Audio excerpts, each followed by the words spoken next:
ha cambiado muchísimo la manera de hacer política, también porque se utilizan muchísimo redes sociales, como estuvimos viendo, el TikTok, que son, digamos, como se manejó un poco también la última campaña presidencial, particularmente con el ingeniero, con el ingeniero Rodolfo. Lo que les quería solicitar es que como no tenemos la imagen, si ustedes tienen por ahí en su mochilita y si quieren sacar la imagen esta que tenían, ¿sí?, que es el ejemplo que les voy a dar.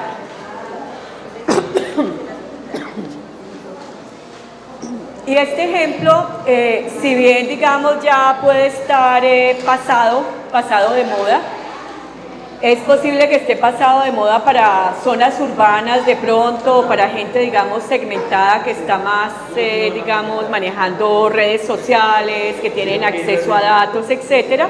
Pero de todas maneras, siguen siendo piezas comunicativas que sirven y que complementan también, digamos, otro tipo de formatos.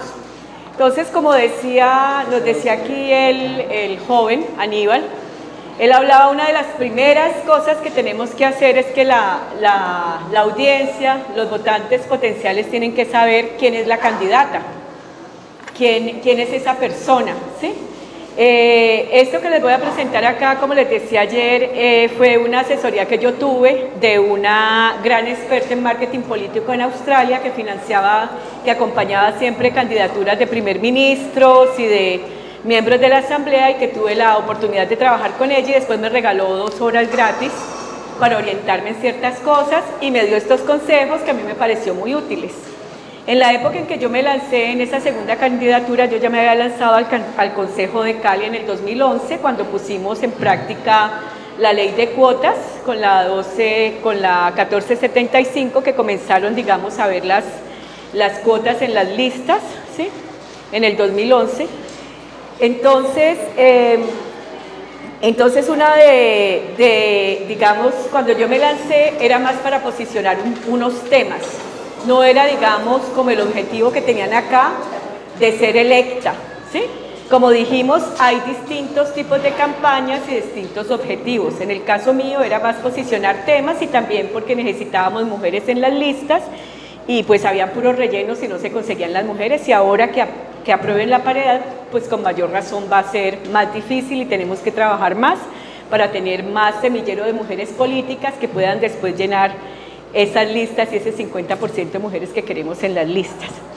Entonces, lo que ella decía, bueno, ¿quién es la candidata? Entonces aquí yo qué hice, ustedes pueden ver, por ejemplo, hay unas cosas muy personales que cada una de ustedes podría hacerlo. Esto se hizo con foto y es una autobiografía.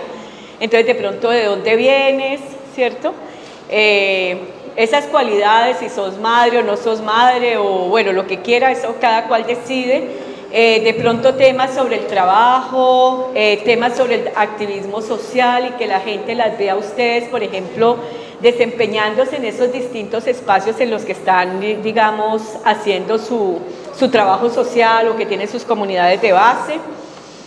Por ejemplo, en este caso, pues el movimiento social de mujeres, la lucha contra la violencia, temas del medio ambiente, y ya temas más profesionales como era el trabajo en la construcción de la paz. Entonces aquí hay una foto de Afganistán, y también hay una foto de la candidatura al consejo que había hecho antes. Entonces, ¿esto para qué servía? Bueno, y por detrás, esto está fotocopiado retroverso, y por detrás habíamos copiado este volante, que después les digo lo del volante, porque es el sentido del volante, cuando decíamos que un volante podría servir del día 1 al día D, que era lo que él decía, y ahora se los explico. Pero simplemente lo que quiero también explicarles es que esto era una herramienta muy útil, porque laminada, digamos, en plástico, esto se les daba a la gente que volanteaba, ¿sí? Y la gente que volanteaba simplemente iba puerta a puerta, ¿cierto? Tocaba y decían, mire, esta es la candidata, esto es lo que la candidata ha hecho para que la gente la conozca, y en menos de 1 minuto o 2 minutos usted le puede mostrar a la persona que sale a la puerta, mire, estamos apoyando esta candidatura, ella es esto, sí sé cuándo, y muy rápidamente esa persona también puede conocerla. Ahora, por ejemplo, en las últimas campañas, esto se está haciendo, lo están haciendo las candidatas, y lo están haciendo pues por redes sociales, con videos de 30 segundos que también pasan y que están siempre, digamos, como pasando muchísimos mensajes y que a través de WhatsApp y todo eso es una manera muy fácil de transmitirlo. Pero lo uno no invalida lo otro, porque por ejemplo en muchas comunidades rurales seguramente no van a haber acceso o no tienen datos, no tienen cómo pagar internet, etcétera. Entonces siempre esto puede servir con una estrategia que podría ser, por acá lo decían, ¿cómo se llama? Del megáfono, ¿sí? Del perifoneo. Entonces, por ejemplo, si tienes un equipo que volantea de voluntarios o voluntarias, entonces vas poniendo la música como lo que tú tenías. Yo tenía, por ejemplo, un equipo que tenía un radiecito así, andábamos en una camioneta, había un jingle como el que ustedes tenían y los dos que volanteaban se bajaban en esos sitios, tocaban las puertas, iban mostrando, mire tal y sí sé cuándo, y mostraba lo de la candidata. ¿Eso donde se hacía? En lo mismo que el muchacho decía, georreferenciado.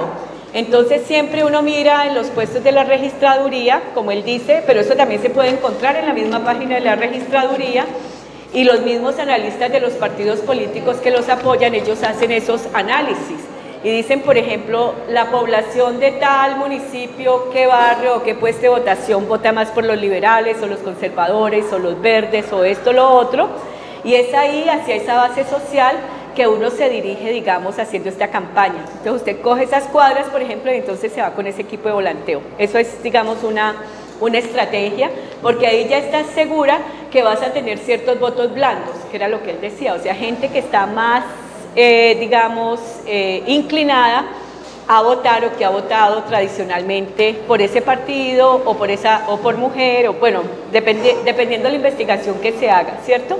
Bueno, ahora con relación al volante, a ver qué decíamos del volante. El volante evidentemente tiene una parte, ¿cierto? Y estos son los volantes tradicionales. Con este volante, ¿qué les quiero yo decir? Que no hay necesidad de que ustedes hagan 20.000 volantes, porque lo que yo he visto es que se pierde. Yo he asesorado a algunas compañeras también que han sido candidatas y la gente vota cantidades de plata también en volantes, ¿sí? Porque todavía se siguen volantes, o sea, hay redes sociales, pero se sigue usando volantes también. Entonces, ¿qué pasa? Que la gente hace un volante luego hace otro volante, etcétera, o no tienen la plata antes. Entonces, esta estrategia, ya te doy la palabra, o si quieres. En cuanto a los volantes y la publicidad, es verdad, se gasta mucho que se sacan las tarjeticas, pero yo creo que es mejor hacer trabajo político, enseñándole a la gente a manejar ese tarjetón, ya tal cuando sale de la registraduría para votar, porque hay mucha gente que no sabe manejar el tarjetón del día de elección.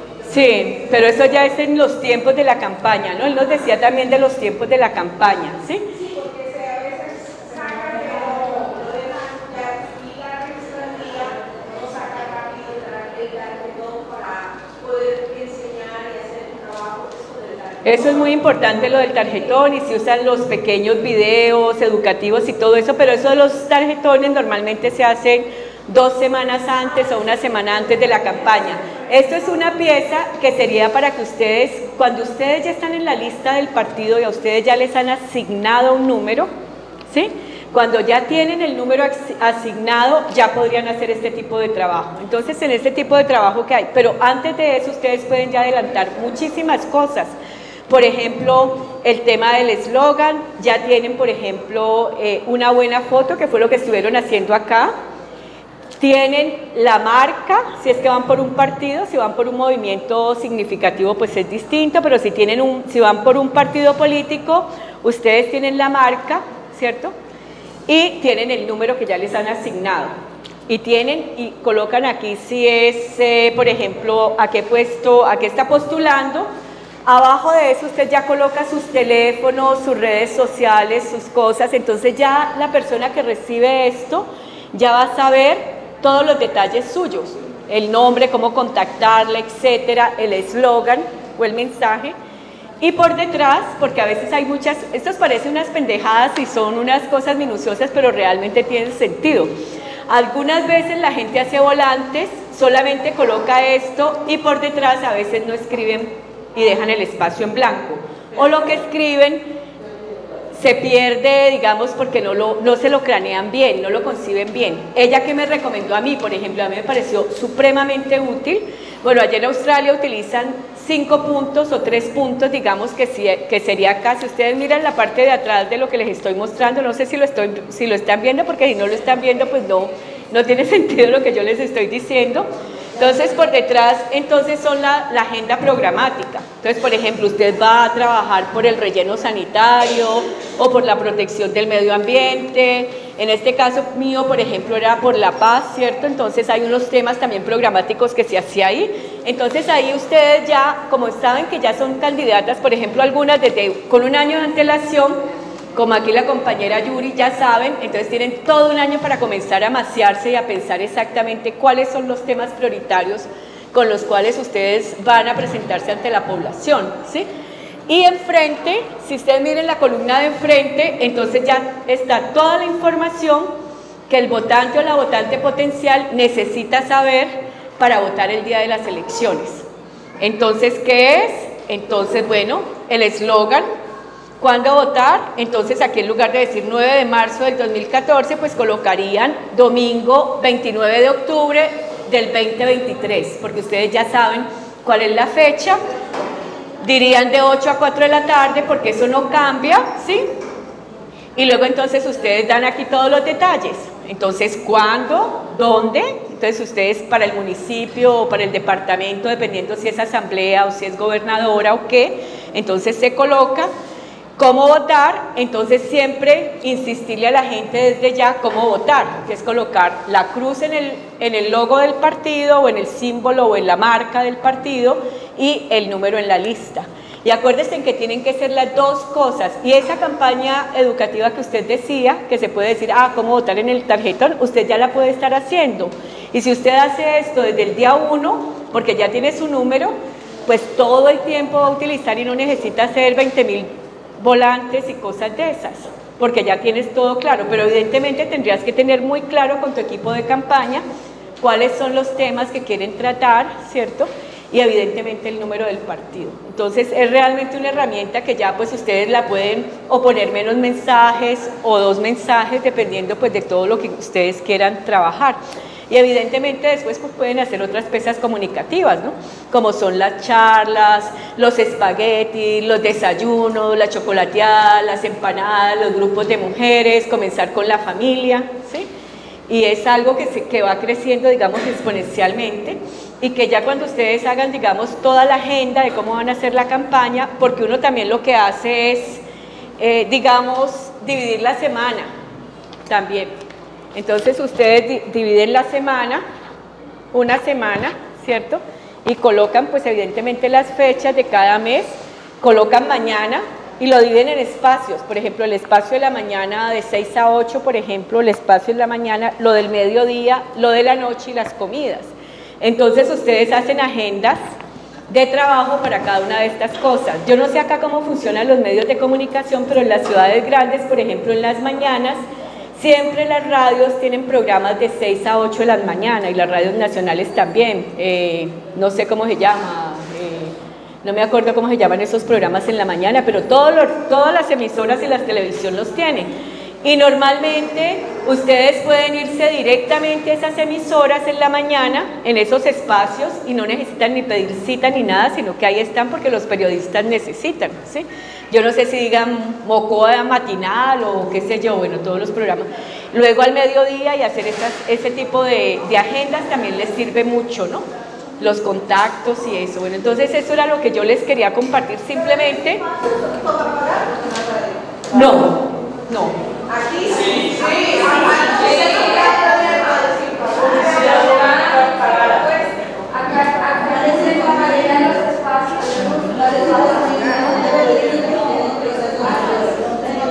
No, o sea, hay espacios, digamos, hay espacios que es propaganda, publicidad política pagada y que ustedes tienen que pagar, pero hay unos espacios de opinión pública que normalmente son en la mañana. En la mañana, sí es. Esos son los informativos, esos son solamente los programas, porque es que si un candidato o una candidata no tiene plata para ponerse a pagar propaganda política pagada. Entonces, es eso, entonces buscar, por ejemplo, periodistas que los puedan entrevistar o que sí, en los noticieros no se puede, pero en los programas de opinión de la mañana eso sí funciona. Entonces, eso es lo que tendrían ustedes que comenzar también a mirar, bueno, cuáles son esos programas. La otra cosa muy importante es que ustedes tienen que escuchar las noticias todos los días y las noticias locales. Primera cosa, para estar informados, eso se los decía Marta ayer, en lo de la coyuntura, cuando ella estaba hablando de la coyuntura nacional y local, ustedes tienen que estar muy al tanto de qué está pasando, cuáles son las noticias que están ocurriendo a nivel de su municipio o a nivel de departamento o a nivel nacional si son candidatas pues al Congreso o al Senado, porque tienen que opinar, porque es que ustedes como lideresas y más como candidatas también las llaman a veces, bueno, yo no sé acá cómo funcionan, pero las pueden llamar para dar comentarios y opiniones, sobre todo ya en la época de campaña, ¿sí? Entonces, bueno, eso era un poco lo que les quería compartir con relación a eso. Entonces, no sé si quieran. La otra cosa era, nosotras habíamos pensado, pero bueno, eso ya lo habló mucho el muchacho, el profe, ¿sí? Aníbal, pero eso lo pueden ustedes hacer en la casa si ya están cansadas o algo. Y es un ejercicio muy chévere, que es un ejercicio de redes sociales comunitarias, porque es que cuando hablamos de redes sociales, siempre pensamos en las redes digitales. Y ustedes tienen ejemplos de eso, 2 ejemplos específicos que les cuento. Uno, el de la ola verde. Yo no sé si ustedes se acuerdan de las elecciones del 2010, donde estaban Tanas Mockus y Sergio Fajardo de candidato, contra el candidato en aquella época de Uribe, que era Santos. Y surgió una ola verde, donde la mayoría eran puros jóvenes, y jóvenes de 18, y eso una cosa así impresionante, y que iba a ganar, y de hecho Tanas Mockus sacó las mayores elecciones acá en el Putumayo. Pero ¿qué pasó? Que esa ola estaba funcionando en esa época de una manera digital, y muchos de esos jóvenes no salieron a votar. ¿Sí? Entonces todo el mundo decía, sí, vamos a ganar, y no salieron a votar porque lo estaban ejerciendo pues a través de medios digitales. Lo mismo nos pasó con el plebiscito por la paz. Las que estábamos apoyando la campaña del plebiscito por la paz, seguíamos en redes sociales y Facebook y todos los amigos, sí, vamos a votar por la paz, pero no mirábamos cómo iban a votar los otros. Y muchas de estas personas que estaban creyendo que íbamos a ganar en ese plebiscito, sobre todo muchos jóvenes, tampoco salieron a votar. Entonces fue el gran fiasco cuando vimos que perdimos. Bueno, después hubo todo un movimiento que todas sabemos y finalmente se aprobó el acuerdo de paz. Pero eso tiene que ver con las redes digitales. Entonces nosotras a veces, ahora en esta sociedad pues tan posmoderna, donde las redes sociales son todo, estamos convencidas que actuando solamente con redes sociales vamos a ganar. Y de hecho pues se puede, de pronto con el TikTok. Pero el tema es cómo garantizar de que la gente sí va a salir a votar por nosotros. Cómo vamos, digamos, Y entonces ahí es que es importante lo de las redes sociales, pero ya de verdad, de carne y hueso, las redes comunitarias, ¿sí? Entonces nosotras tenemos un ejercicio de hace muchísimo tiempo, años ya, como yo no sé, entonces uno hace 3 anillos, ¿sí? 3 círculos.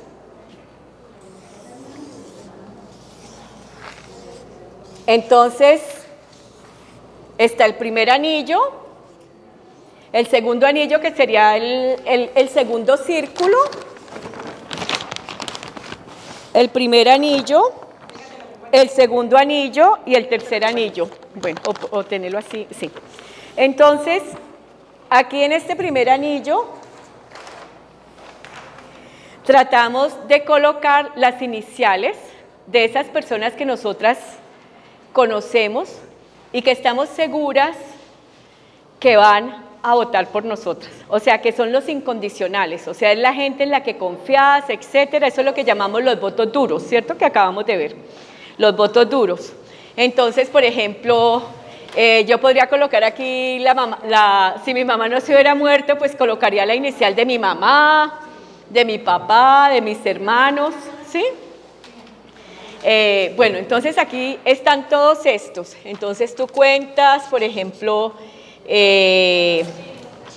mi mamá, mi papá, mis hermanos, los hijos, dependiendo de la edad, los sobrinos, bueno, la gente que ustedes están seguros que van a votar por ustedes, ¿cierto?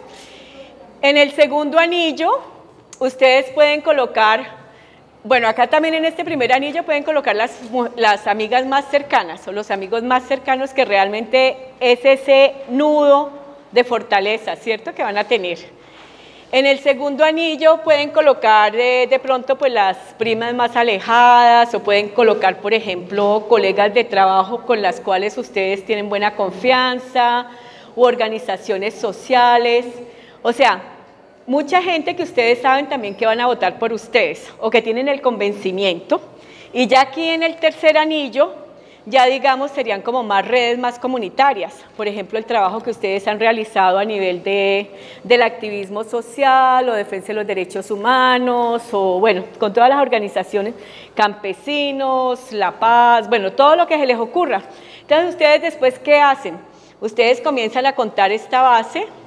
Entonces esto me da, por ejemplo, N, por decir algo, 50 personas, me dan aquí, que yo estoy segura que estos son mis votos duros, firmes, y evidentemente a partir de estas 50 personas, que es mi N de esos votos firmes, pues eso lo podés multiplicar por 4 o por 5, porque estás tocando a 5 familias o se va volviendo como exponencialmente. De estos de acá puedes tener votos duros y puedes tener los votos blandos, ¿sí? Y ya sabemos que los votos blandos, pues es gente que simpatiza, con quien estamos compartiendo causas sociales, pero que no estamos seguras si van a votar por nosotros, porque seguramente tienen otra colega, otra militante, que está también compitiendo electoralmente y no sabemos si se va para allá o para acá. Entonces ahí es el trabajo de percepción, persuasión. Y hay otra masa importantísima que la gente no piensa muchísimo, y es que aquí en Colombia tenemos una gran abstención. Por eso ahorita en la reforma electoral también se estaba considerando el voto obligatorio, como en muchos países, como en Australia, como en Ecuador, como en Argentina, como en Corea, etcétera, porque sabemos que la gente, si no vota, paga multa, pero eso no pasó acá, no pasó acá.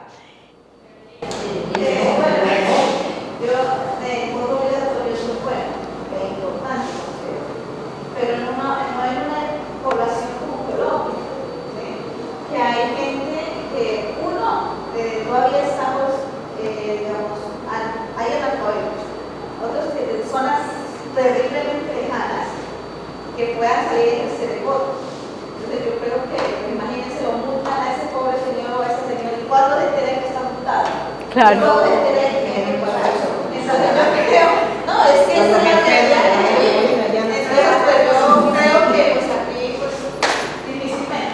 Sí, no, igual no pasó. Pero yo digo, pues cada quien tiene su forma de ver las cosas, ¿no? Para mí sería muy importante que fuera obligatorio, porque no habría pretextos, y no habría compra ni venta de votos, sería bien. Y si uno tiene más de, por ejemplo, hay muchos municipios, a los municipios les llegan los recursos según la cantidad de población que tengan. Así es. Por ejemplo, hablamos de Puerto Guzmán. Puerto Guzmán casi que el 40% de la población es la que vota. 40%. El 60% vive en la zona rural, dispersa, que vive a horas y no vota, pero se han inscrito al departamento que les queda al frente, que es el Caquetá. O sea, tenemos todos los problemas, todas las necesidades, pero los recursos los recibe el vecino municipio. Entonces, ahí está la dificultad.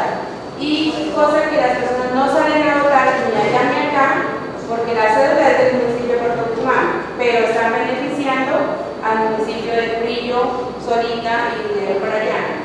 Pero entonces las necesidades están del lado de acá.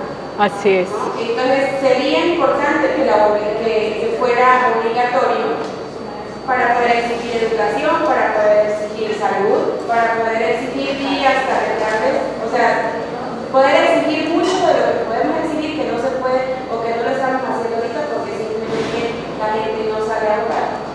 Así es. Es que como yo digo, disculpe, es que importante es, si no la situación geográfica que a veces está en el sistema. Por ejemplo, la compañera llevarle las urnas allá, donde está, para poder hacer el voto. Es que la problemática no es que no sea importante o menos importante, ¿cómo estamos ubicados geográficamente?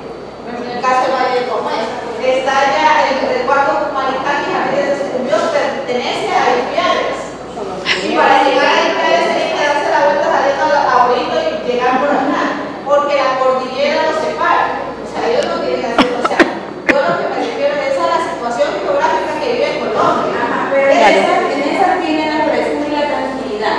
Yo he sido jurada de votación y he tenido la dicha de tener gente ahí 5 minutos después de las 4 de la tarde. Si usted tiene la cédula a las 4 de la tarde en la mano, usted puede acceder, la persona puede acceder al voto. Pero llegan, por favor, es que tengo la universidad. O sea, ¿por qué no madrugó? ¿Por qué no vino temprano? Porque simplemente no es obligatorio el voto. Si usted lleva la urna hasta la parte más lejana, que tiene que votar 100 personas, votan 10. Porque como no es obligatorio, entonces la gente hace. Eso, yo no apoyo la corrupción, es lo primero que dicen. ¿Para qué? Debería, yo sí debería y digo que debería ser obligatorio. Listo, gracias. Judith. La verdad es que nosotros somos buenos para exigir, pero malos para cumplir. Porque exigimos que el gobierno nos dé alimentación, que el gobierno nos dé vida, que el gobierno nos apoye, que los proyectos productivos, que el gobierno nos ayude a salir adelante. ¿Qué hacemos nosotros por nuestra Colombia? ¿Qué hacemos nosotros para que eso funcione? La registraduría se encarga de llegar a las inspecciones. Vean, una experiencia que yo tuve que nunca quise volver, Dios mío, fue que me tocó haber jurado nación en Portugal. Y en ese tiempo se iba solo por agua. Nunca había subido de un río en Loma, una lancha. En Loma. Uno llega ya a esa inspección, como decía, la gente no sabe.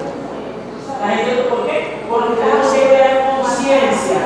No hemos creado conciencia en nuestro departamento, en nuestro municipio, en nuestra nación, que es un beneficio.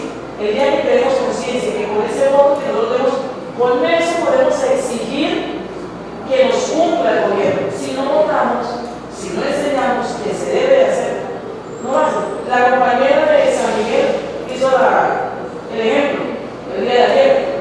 Los hijos de ella son del Ecuador y del Ecuador el voto es obligatorio. O si no, ¿cuánto tiene que pagar? $54. ¿Quién va a pagar $54? Se va a ir de Colombia a votar en Colombia.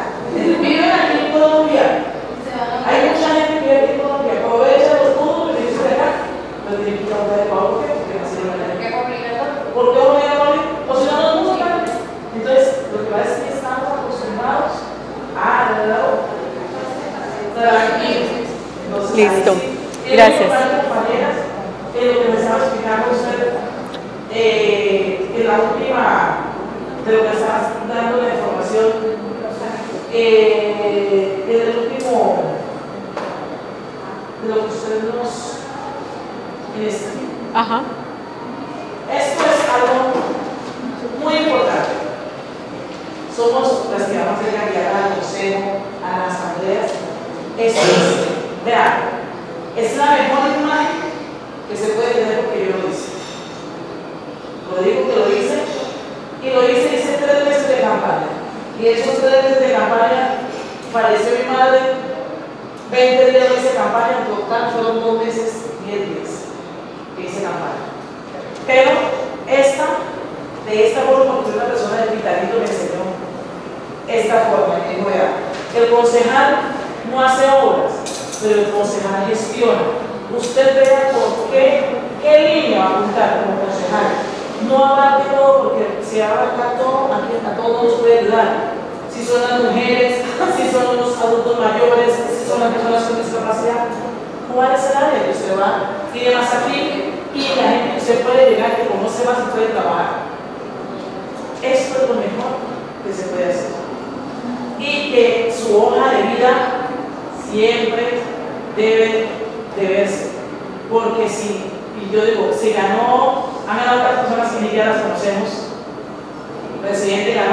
nosotros lo hacemos, por la hoja de vida. Si usted le da a alguien, si es que yo soy fulana de tal, madre, no sé qué, padre, esto, estudiar esta hoja de vida. Esto es una hoja de vida. Esta es la forma de presentación de una hoja de vida de quién es usted y por qué deben de votar. Si nosotros hacemos esto, ténganlo por seguro que sus comunidades y las personas que realmente creen en uno van a votar. Eso es muy importante, después contar con cuántos amigos de verdad, se tienen. Pónganle con su teléfono, saquen números telefónicos y vean quiénes de aquí, sus vecinos, sus conocidos, quiénes son. Haga un listado, está a tiempo, comprométase con esa persona, voy a colocar mi nombre, usted me acompañaría. Y ya cuando se tenga eso, empieza a trabajar. Una persona consigue 50, de esos 50, cada uno que sea otra persona me puede ayudar a conseguir. Si tengo 50, le consiguen 2, ¿cuántos son? 150. Así va multiplicando y la forma para un consejo, para una asamblea, es muy importante porque eso es un voto de amigos. Así de familia y de es. amigos. Bueno, la compañera ibas a aportar algo. Yo le decía a la compañera Maca porque un poco de lo que yo le digo, es muy necesario que nos visibilizamos un poco más. A veces no tenemos la connotación del número de votos, el número de votos también da como una fuerza política para mí. Lo que decidimos es esto porque realmente tenemos las necesidades. Por ejemplo, todos los votos del Putumayo los pueden sacar en un barrio en Bogotá. Entonces a veces no se ya llevan si no son saqueados como nosotros, si no tienen petróleo como nosotros, si no han vivido las luchas y la violencia que ha vivido en nuestro municipio, en el caso mío que tenemos por nuestro departamento, Putumayo, porque tienen más beneficios ellos que nosotros. Y en muchas ocasiones de donde ellos se cogen, digamos, para ver dónde piden sus ayudas al impuesto y demás, también es la votación que hay, que también tienen una preocupación. Y es triste, porque igual que en Guzmán, en Puerto Rico también, en Puerto Rico vota 35-40%, o sea, literalmente el 40% de una comunidad está eligiendo los gobernantes que tenemos. Exacto. Entonces, cuando hablábamos acá de este círculo, pues estábamos hablando pues de estas redes y también tener en cuenta el tema de la abstención, porque como el voto no es obligatorio ni será obligatorio y sabemos que la abstención en Colombia, y eso que subió muchísimo con el triunfo, digamos, del pacto histórico y con las elecciones al Congreso, se rebajó, digamos, la abstención al 45%, más o menos, porque antes era más alto. Antes elegían, por ejemplo, al presidente Uribe, alguna vez lo eligieron con el 19% o el 20% del censo electoral. O sea, han habido a este señor del Valle del Cauca, ¿cómo era que se llamaba? El conservador,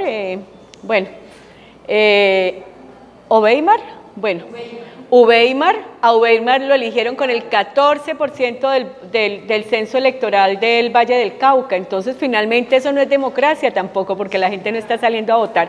Entonces, aquí habría que cranearse también cómo hacemos, digamos, dentro del mismo censo electoral, ustedes pueden ver dónde está la mayor abstención también y tratar de mirar. Los primovotantes, los jóvenes, por ejemplo, que votan por primera vez, este año decía el registrador que había subido por primera vez los primovotantes, los jóvenes que acaban de cumplir 18 años y que quieren estrenar su cédula. Entonces, digamos, también hacer como un poco esos enfoques y esos objetivos para ver cómo vamos a aumentar, digamos, esas posibilidades de votación. Entonces, sí, un buen mapeo, y eso puede ser, digamos, como una estrategia para iniciar. Que no están saliendo a votar, porque una cosa es exigir y decir es que deben votar que porque esto, y no ser empáticos frente a la situación que vive la población. Por ejemplo, he hecho trabajos en el municipio de Valle, como es señorito, hay población indígena que ni siquiera se sabe la fecha de nacimiento. ¿Sí? O sea, por eso es que digo, el analfabetismo es grande. Y ustedes han preguntado en Colombia cuántos libros leen a leer las personas las ciudadanas acá. No lo leen. Entonces, cuando hay ese tipo de desconocimiento, ocurre eso. Otro, ¿por qué la abstención de voto? Porque la gente está mamada de que les esté mintiendo. Cansados de que tengan que salir del por río, pagar un bote, por ahí damos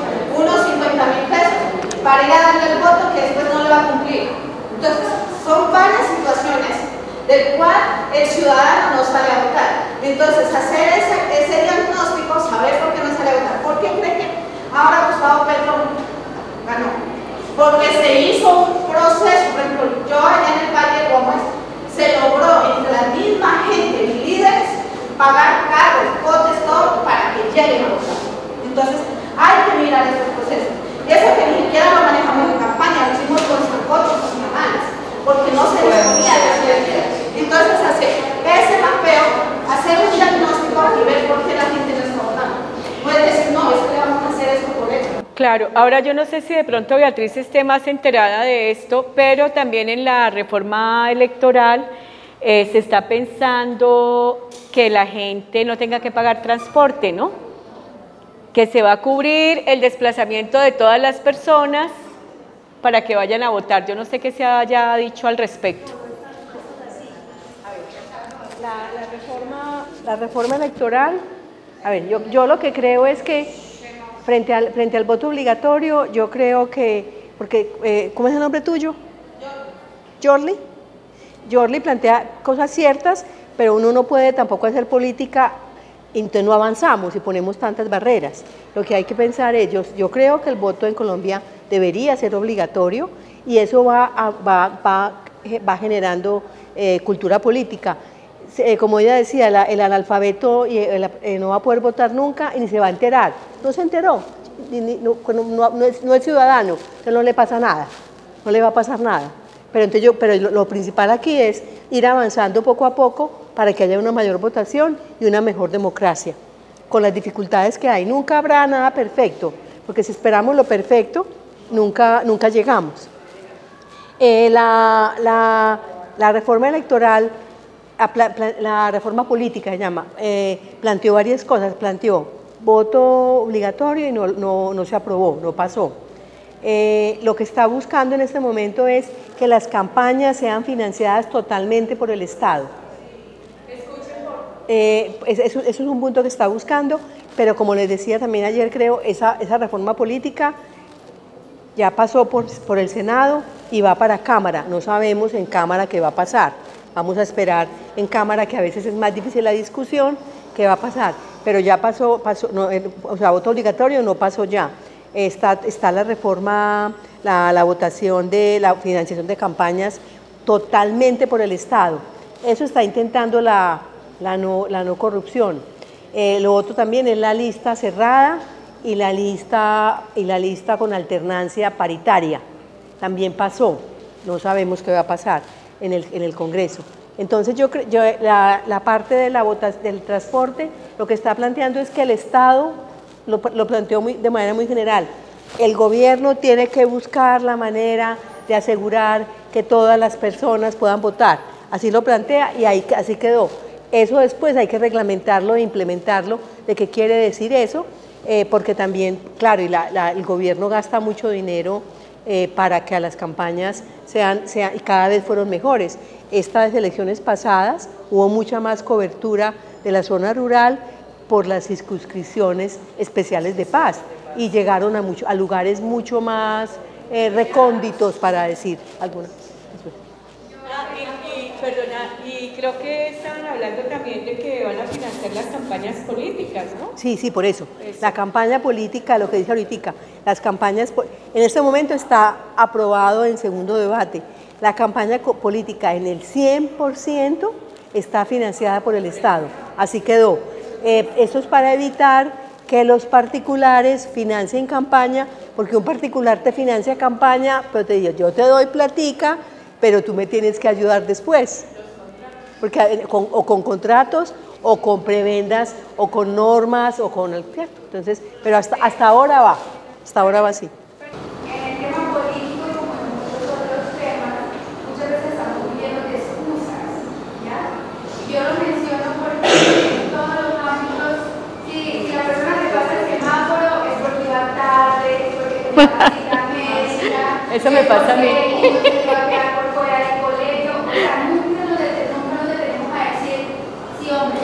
Yo la embarré, me pasé el semáforo, me equivoqué, voy a aprender a respetar el semáforo.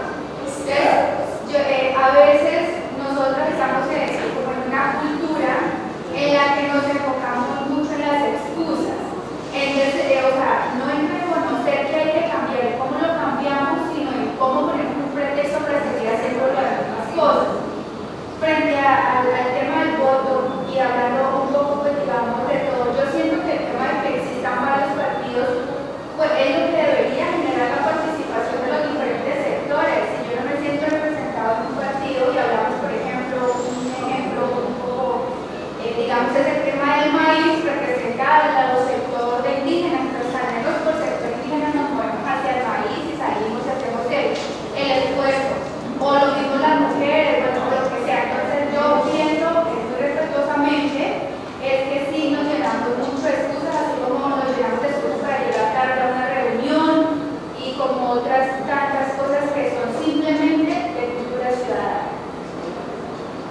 Así es. Opino también que dentro de ese desarrollo que estamos participando hay que resaltar que nuestra Colombia amada, nuestro departamento está en un proceso de transformación de desarrollo.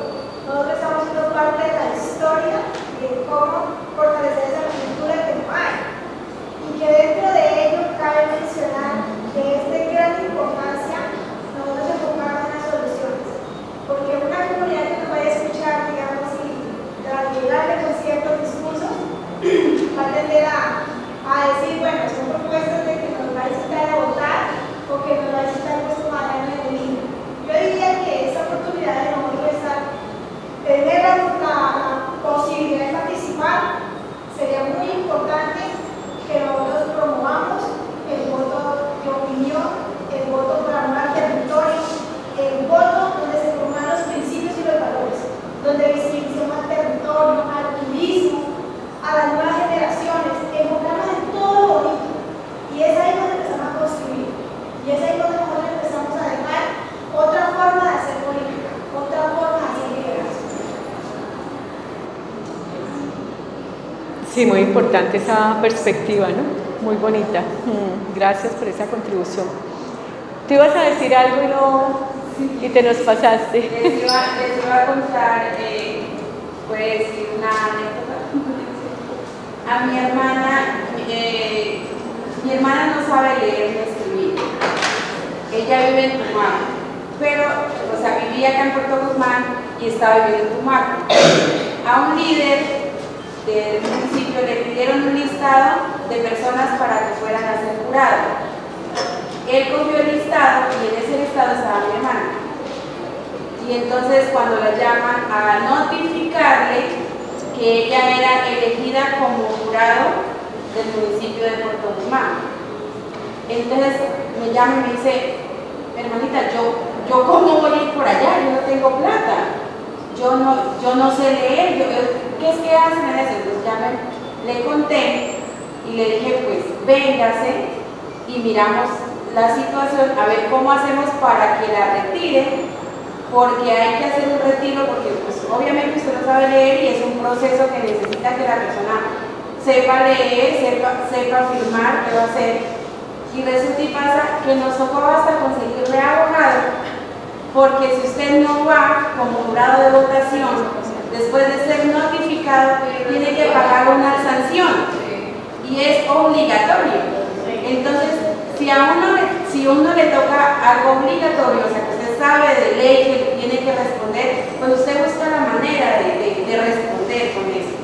Usted nos tocó buscar un abogado y los de la personería y o sea, todos los entes que pudimos para que ella la retirara como jurado de votación. Pero nosotros, primero que todo, hicimos un oficio y le pasamos a la registraduría. ¿Qué nos respondió la registraduría? ¿Sabe escribir el nombre? Sí. Entonces, la señora puede ir a ejercer como jurado.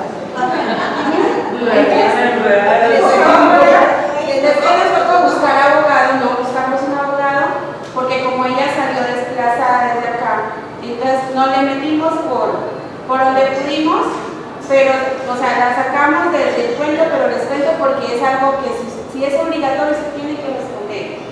Entonces, es como si yo soy colombiana, pues respondo como colombiana.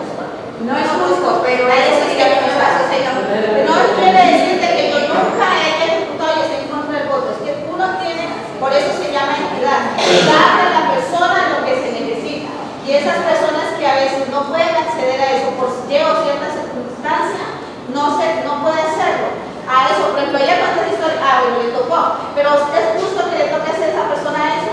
No es justo. Una persona que no puede, ¿es justo? No es justo. A eso es que me voy. Así es justo o no justo. Porque yo de aquí, de este puesto, puedo opinar, puedo dar mis sugerencias, puedo decir, mejor dicho, lo que, como dice mi mamá, la lengua dice lo que le aguanta. ¿Sí? Entonces, pero, ¿y qué está nuestra? Ahí es donde uno nos damos cuenta qué tan solidario es usted con los demás. ¿Sí? Si usted se pone en los zapatos de los demás, si usted con las otras mujeres tiene sororidad, ahí a eso es que me voy. No es que yo esté en contra del voto, que si es bueno o es malo, no. no, qué justo hacer algo así con unas personas. Claro que se necesita hacer cambios. Este país necesita muchos cambios. Uno, acceder a poder salir en una vía buena a votar. Como decía acá la señora, que el gobierno le dé, como decir, la movilidad de salir a ejercer su voto.